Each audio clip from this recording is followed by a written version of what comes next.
Back to my YouTube channel. So আপোনালোকক স্বাগতম জনাইছো মোৰ ৰাহুল টিপছ এণ্ড ব্লগছলৈ আৰু নতুন জব আপডেট ইনফৰমেশ্যনৰ আপোনালোকক স্বাগতম জনাইছো সো আপোনালোকে গম পাইছে অসমৰ কেবিনেট বৈঠকত অসমৰ মাননীয় মুখ্যমন্ত্ৰী ডাঙৰীয়াই যি ঘোষণা কৰিছিলে যে 6 মে তাৰিখে অসম পুলিচত 5000ৰ অধিক নিযুক্তি দিয়া হ'ব আজি 6 মে তাৰিখে ৰিজাল্ট দিয়া হ'ব বুলি ঘোষণা কৰিছিলে কি পদত আজি ৰিজাল্ট ঘোষণা কৰা হ'ব সেই বিষয়ে আপোনালোকক জনাব চেষ্টা কৰিম আৰু ভিডিঅটো স্কিপ নকৰাকৈ চাই থাকিব আৰু ভিডিঅটো প্ৰথমবাৰৰ কাৰণে চাইছে যে please like comment and subscribe কৰিব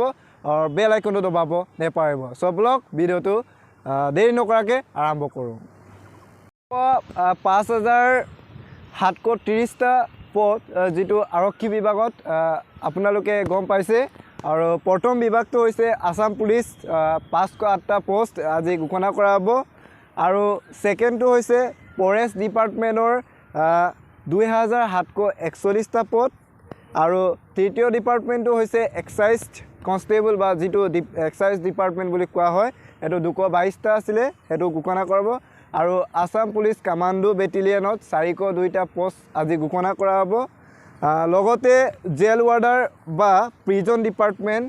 265 পোস্ট ঘোষণা কৰা হ'ব লগতে এপিআৰৰ পোস্ট আছিল 260টা পোস্ট আৰু ডিজিসিডি এন্ড সিজিএইচজিৰ যেটো পোস্ট আছিল হেতু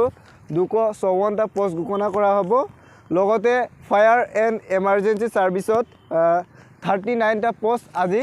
ৰিজাল্ট ঘোষণা কৰা হ'ব কিন্তু এতিয়ালৈকে বৰ্তমানলৈকে কোনো নটিচ হোৱা নাই যে 6 মে তাৰিখে ৰিজাল্ট দিয়া হ'ব আনকালে কিন্তু যেটো ৰিজাল্ট দিয়া হয় তাৰ আগতে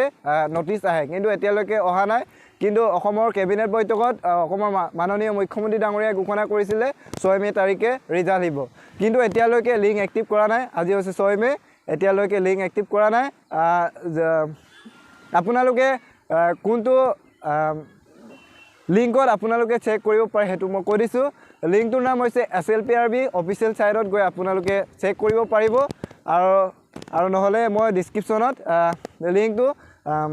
থৈ দিম আপোনালোকে গৈ চেক আউট কৰিব পাৰিব আৰু এতিয়া লিংক এক্টিভ কৰা নাই